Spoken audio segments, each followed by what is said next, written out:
25% of human trafficking in the world involves Filipinos. 1 out of 4 humans trafficked across the globe is a Filipino.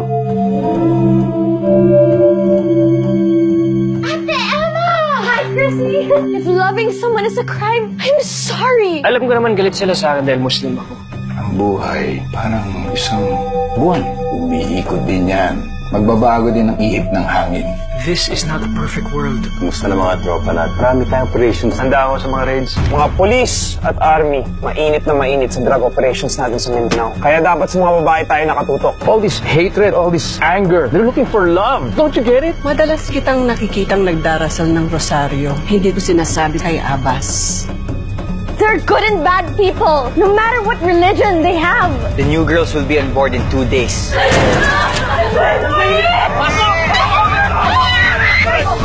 Find her. Hanap tayo ng paraan para maligtas sila.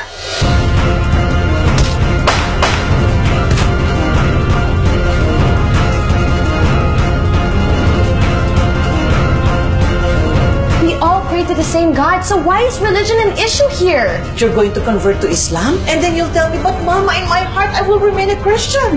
What kind of a lie is this? That marriage will never work.